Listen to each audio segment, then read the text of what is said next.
Throughout history, people have always been more likely to die of chronic illness than of other natural causes. Unfortunately, those are slow deaths. You are left completely helpless as your loved ones continue to waste away on the hospital bed. Everyone else, your relatives, and even the doctors themselves, have already given up. Such is the reality a man named Kanji Yukatani had to experience back in his childhood. Right now, he's working as a researcher in Tokyo University. He is always so driven and relentless when it comes to the research that the man hardly ever sleeps. The only thing that keeps him going are energy bars and caffeinated drinks. Through those efforts and sleepless nights, it is not an understatement to say that his work is indeed changing the world of medicine. As a representative of a prominent pharmaceuticals group tells him, his efforts will save an extraordinary number of people in the future. However, what is it that makes him work so hard that he often forgets to sleep? Well, this is where we go back to what happened in his childhood. His little sister had a brain tumor. One day, he was talking to her and she asked if she would get better by taking the medicine. And he firmly reassured her that yes, she will get better. As a young boy, he couldn't fully comprehend the sheer severity of the situation. Sometime later, the medicine stopped working. They couldn't remove the tumor in time and it was already too late. He had to see with a horrified look in his eyes as the doctors and even his parents gave up on his sister, who was still breathing. Sadly, there was nothing he could do about it. He had to watch from a distance as his sister's life slowly withered away right in front of him. She died a slow, painful death. That moment and now, Kanji has harnessed a strong, unwavering resolve to never give up on searching for a medical solution ever. Therefore, every single day, he goes deep into research and never stops searching for ways to tackle the diseases and illnesses that take so many lives each year. But well, since this is an isekai anime, he dies in his sleep. What happens is that he decides to take a quick little nap before going back to research.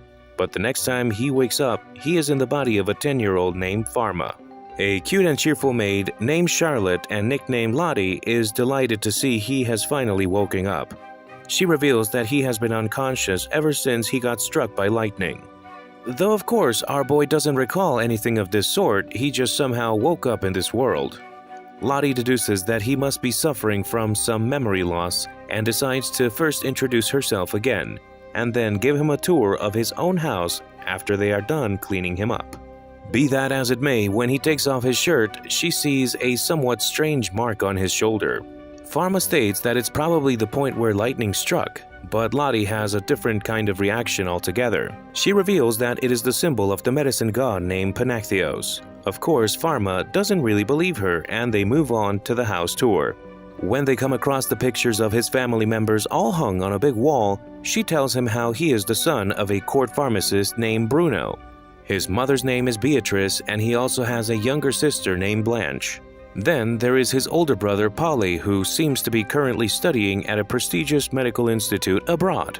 As you can expect, he's taken aback after realizing that he is not only a noble but also a member of a renowned family of doctors. Though what surprises him even more is the concept of divine arts. When Lottie mentions it, he kind of replies that he has no clue what she's talking about. But this just lights Lottie's anxiety on fire. The prospect of being proficient in divine arts is what separates him from commoners.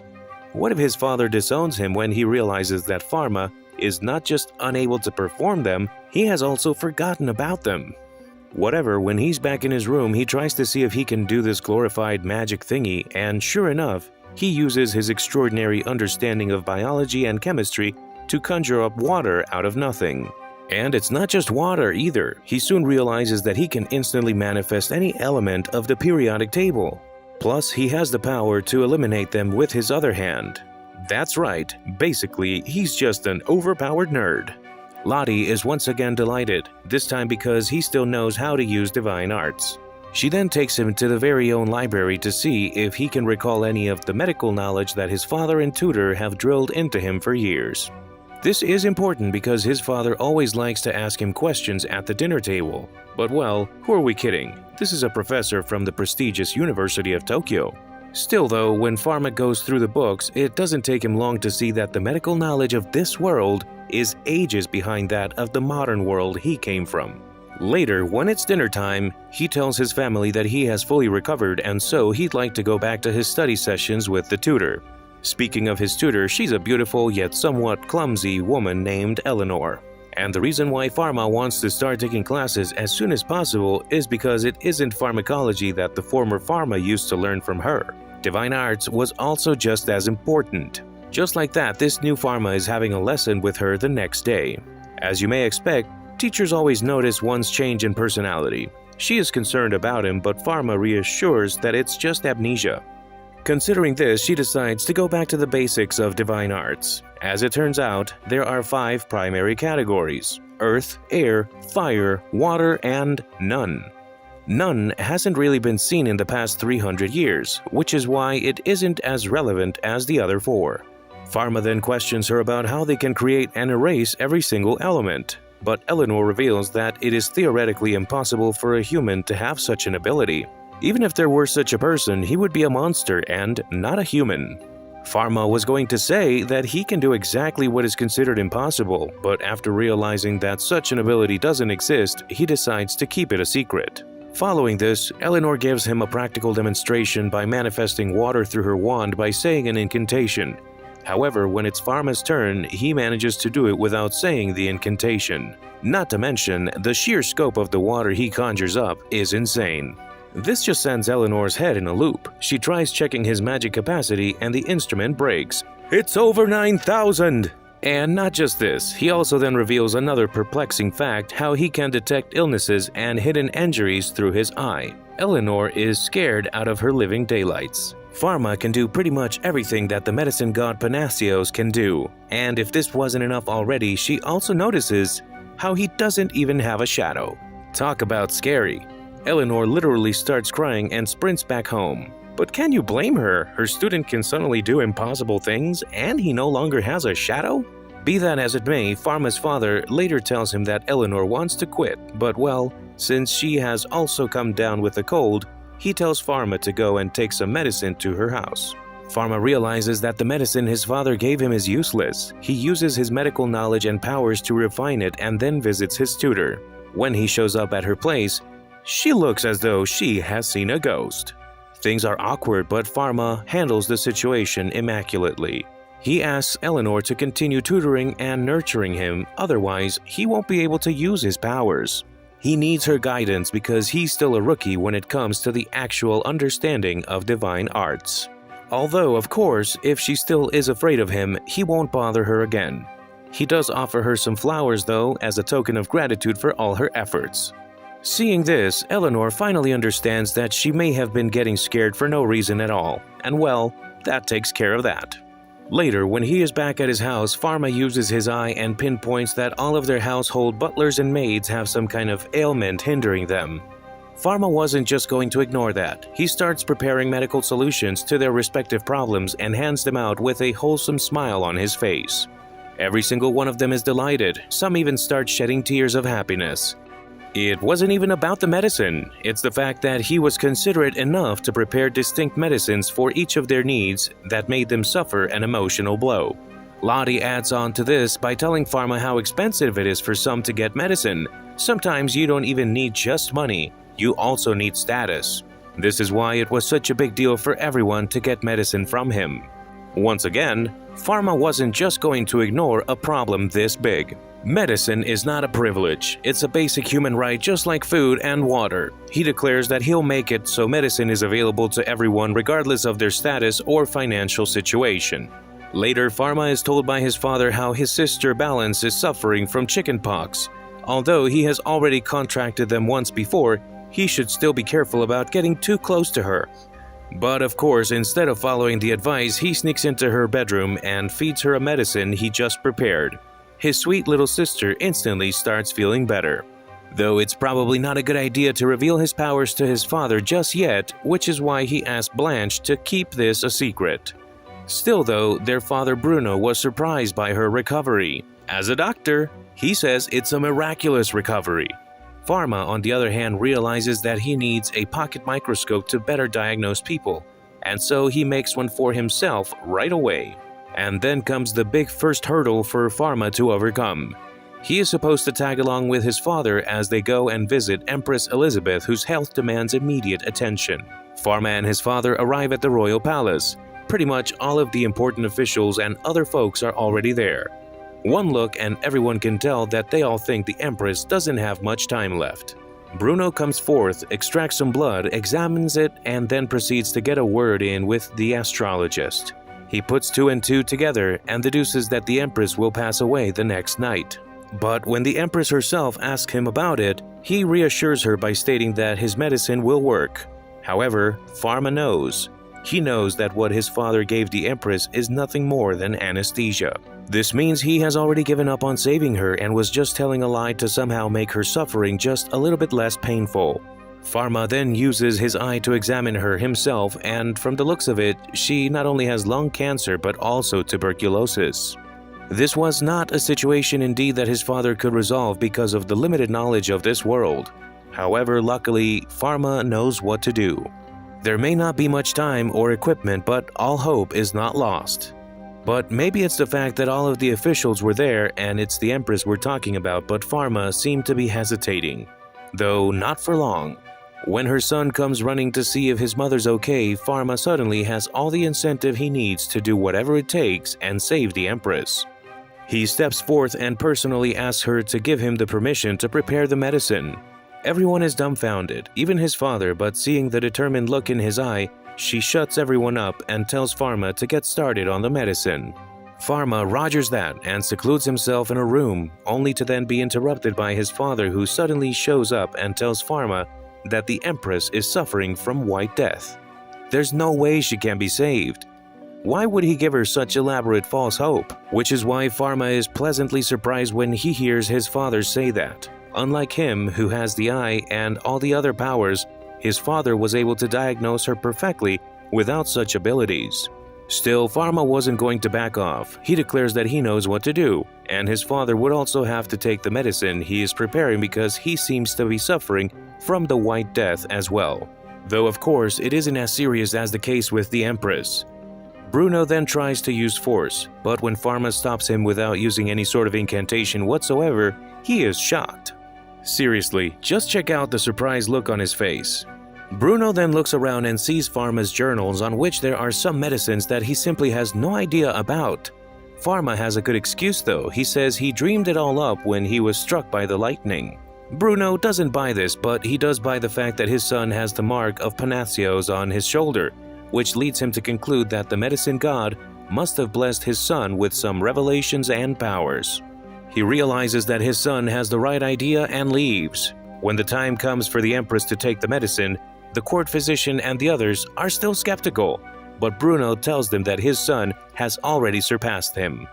And sure enough, Pharma uses his microscope to show everyone, including the Empress, the image of the bacteria that was plaguing her body. They all suffer a loss of words. This just revolutionized their very understanding of the way medicine works. Pharma then tells her to continue taking the medicine for 6 months and she'll recover.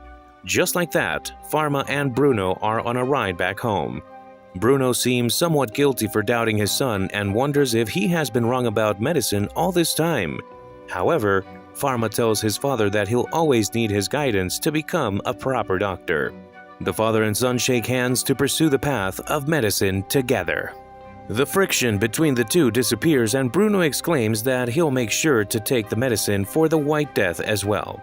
Following this event, Pharma is having a conversation with his father where he says that they should make the cure for White Death public. But Bruno tells his son that he should be very careful going forward. One wrong step and everyone may very well label him a heretic.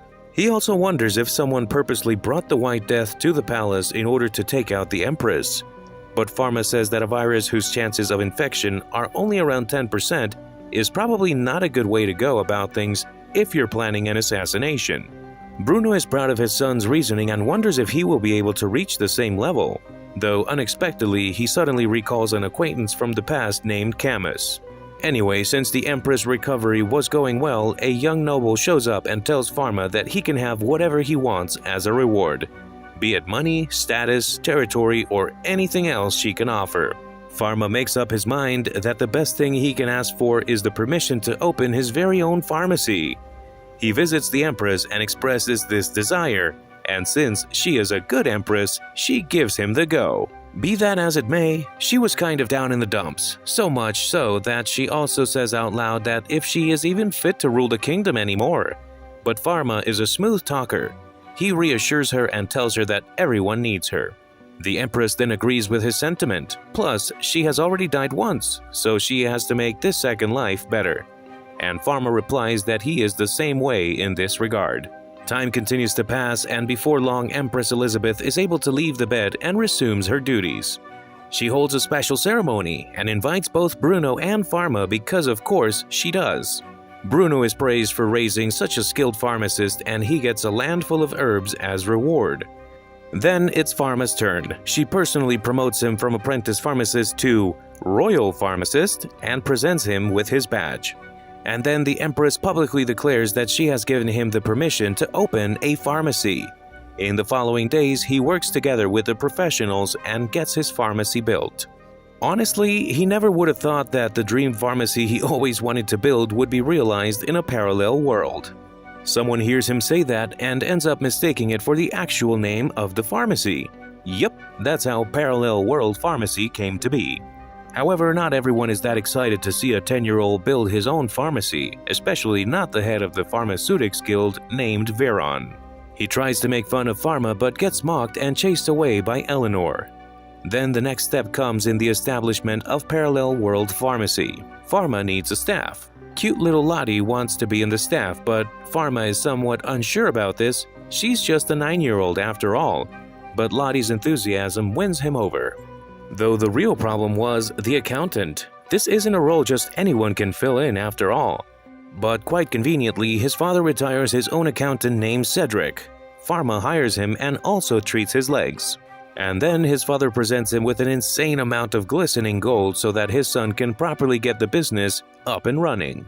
Pharma is genuinely grateful for this, plus he also already knows that the reason his father retired Cedric is so he can then hire him.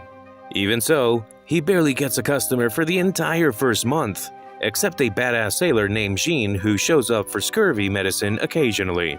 Though this one time when Pharma steps out of the pharmacy, he comes across an oddly suspicious masked couple, and that very instant, he realizes that it's just his papa and mama.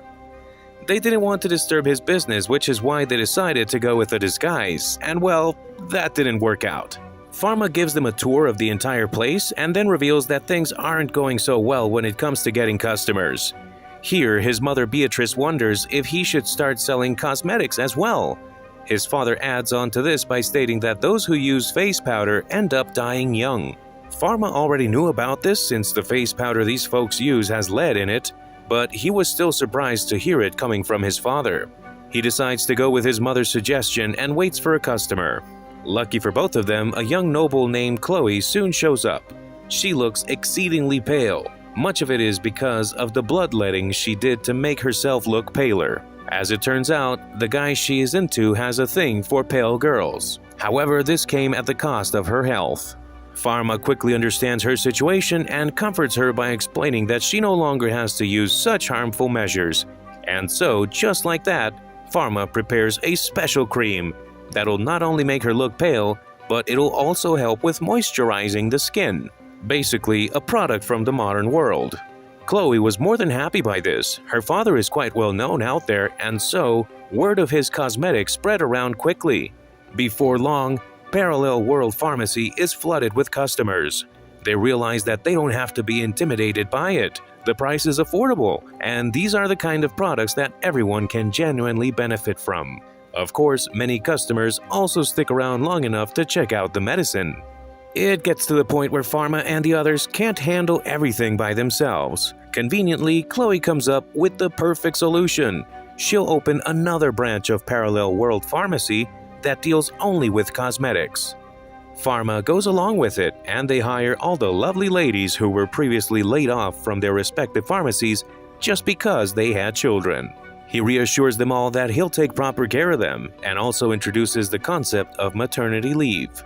As you may expect, the girls instantly realize that this guy has been watching Simon Sinek. Things finally start working out for Pharma.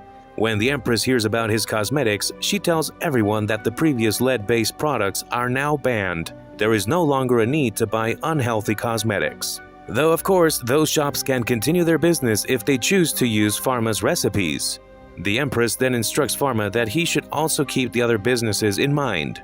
How about raising the prices of his products a little more than the market standard so that they can continue doing their business as well?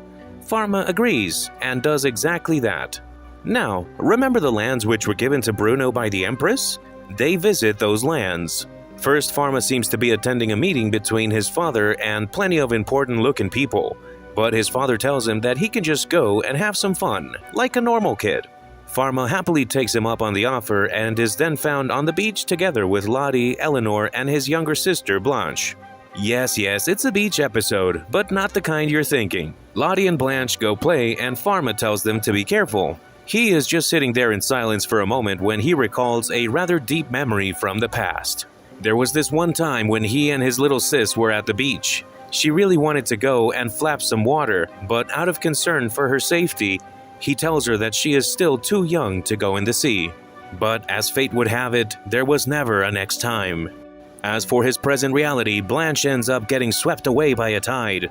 The adrenaline kicks in, and he dives into the ocean to save her. But the situation was looking really unpleasant. She was already so deep into the ocean. Pharma is frustrated, his emotions kick in, and he ends up releasing his power. Suddenly, a massive hole appears in the ocean, where there is no water whatsoever. He is obviously surprised himself, but Lottie and Eleanor are even more so. It would be one thing if he managed to weaken the waves or move them away, but he did something inconceivable. He simply erased the seawater from existence. Later, when they're back, he recalls what happened and gets understandably scared. All of it was impulsive. What if he had also accidentally removed the water from their bodies? Fortunately, nothing went wrong, and so he'll be more careful next time. Though it looks like someone saw what happened and informed it to the Holy Diocese. There is a boy without a shadow, and they must execute him right away.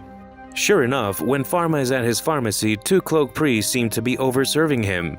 And then, the very next morning, a carriage full of mud crashes into the pharmacy and completely ruins the shop. However, Sailor Jean and his crewmates pop up to help with the cleaning. The nearby shop owners and the customers help as well. Parallel World Pharmacy is a place that is important to a lot of people. Pharma was going to help as well, but when a woman suddenly comes rushing and states that his father needs medical assistance, he leaves the pharmacy to everyone else and goes to see what's going on. Little did he know, this was bait. The woman takes Pharma to an open field where a handful of priests crowd him. They state that he is an evil spirit who must be purged immediately since there is no telling what he must be planning. But their attacks were too lackluster to pose a threat to Pharma. He takes care of them all and then explains that he genuinely does not mean any harm. And just like that, they all concede. Well, to be fair, there was more because they end up seeing the mark of Panaceos on his shoulder. Looks like Panaceos is their deity, and seeing how Pharma is perhaps the incarnation of Panaceos, the head priest named Solomon resolves to end his life in order to make up for their inappropriate behavior. Pharma stops him in time and then proceeds to heal everyone who suffered heavy injuries in the battle. Time continues to pass, and Solomon ends up being promoted to bishop. He pays a visit to the Parallel World Pharmacy, meets Pharma, and then reassures our boy that his secret is safe with him. Furthermore, Solomon presents Pharma with a number of useful gifts, including a talisman that can help him cast a fake shadow. Thanks to this, he won't have to worry about such abductions anymore. Anyways, remember the guild leader named Veron? Pharma decides that he should make his own guild together with the neighboring pharmacies. Meanwhile, the daughter of a young pharmacist named Pierre suddenly comes down with a major disease. He is part of that other guild, which is why, under the word of the guildmaster, every member of this guild is forbidden from going to the Parallel World Pharmacy. Pierre is helpless, his daughter is suffering so much, and he doesn't have any clue whatsoever about which medicine to give her. That is until Pharma invites him to visit the pharmacy. Pierre soon shows up with his daughter, who is then diagnosed with influenza, but there is no longer any need to be scared. Pharma provides affordable medicine and guarantees a safe recovery. As for Pierre, he is moved beyond words. In his eyes, Pharma was like the epitome of what a pharmacist should aim to be. He even tells that to the other guild master that maybe he should learn a thing or two from Pharma. Veron is obviously angry at this, but it's not like he can do anything since Pharma has been the backing of both the Empress and Solomon. At best, he destroys Pierre's pharmacy, which inadvertently makes it easier for him to go and become a part of Pharma's compounding pharmacy guild. He dedicates a lot of time to learning many of Pharma's techniques and medical approaches and then opens a pharmacy called the Dawn Pharmacy. Here, Pierre only sells Pharma's medicine, and just like the case with Pierre, Pharma's endeavor was changing lives and improving the prosperity of the kingdom. The Empress has nothing but praise for him. Though as for his father, Bruno once again recalls Camus, a former acquaintance who was exiled from the kingdom for taking things too far. He conducted a great number of inhumane experiments on actual human subjects in the name of medicine. And considering how he also receives a letter from his older son Polly about the outset of a deadly epidemic that first emerged in Ponte Island. Coincidentally, the annual fair was going to take place soon. And as for the stuff being imported, well, it has to pass through this island. Bruno quickly shares the situation with Pharma, who then connects the dots after taking into consideration the information they currently have, and then reveals that it's the Black Death. Of course, Pharma knows the gravity of the situation. He and his family immediately began the narrative to initiate a quarantine. Then he goes to a city called Marseille together with Eleanor. The incoming imports are going to pass through it as well, which is why if they are infected, it's better to stop them there. And while in the capital, a man cloaked in darkness seems to have stepped into the capital. That's right, it's Camus, the man who was exiled for being too inhumane. Subsequently, Pharma and Eleanor start inspecting those merchant ships. Luckily, the one in charge is our sailor Jean, who makes things a lot easier. They quickly complete the inspection, and while there was nothing wrong at the port, the news of a certain village's encounter with the Black Death reaches Pharma and he must leave right away. Looks like there was another ship that ignored all the warnings and requests for quarantine and decided to dock at that village. When Pharma arrives at the village, it's chaos everywhere. If he had been any later, the villagers might have already run off to other places in desperation. He quickly uses his rank as a royal pharmacist to get everyone's attention and tells them exactly what they need to do in order to keep things from getting worse. He puts into practice appropriate treatment measures and then heads toward the section of the village where people are all isolated. He does whatever it takes to snub the Black Death before it spreads anywhere else. Meanwhile, only corpses are left on that ship which docked illegally. Looks like everyone else escaped somewhere else. The Commodore sinks the ship. As for Pharma and the others, they keep doing everything that they can to prevent the worst-case scenario. But the worst-case scenario seems to be highly likely. Bruno introduces a professor named Casper to Pharma so that they can start producing antibiotics without divine arts. Otherwise, they won't be able to mass-produce them everywhere. Then there are the crew members of that illegal ship who escaped. They got stopped by a few priests, and Pharma as well as Elizabeth are then informed that they are from another nation, who are actually carrying infected white squirrels to quickly spread the Black Death. Things just keep getting more complicated. However, Pharma finally realizes what he said about Empress Elizabeth's illness being a ploy may not be wrong. There is someone out there who is making every effort possible to ruin this kingdom. Then, the next day, those white squirrels are released into the capital. Bruno and Elizabeth conclude that it's Camus who has come for revenge. Truth be told, Camus also killed the king of Netherland. That's how he attained the power and resources to pull off something of this scale. Solomon, on the other hand, stops the enemy knights, but the squirrels have already started doing their job. I mean, these squirrels can fly. Meanwhile, when Pharma returns to the capital, Camus was already inside his pharmacy. He has stabbed both Lottie and Cedric with a poison dagger.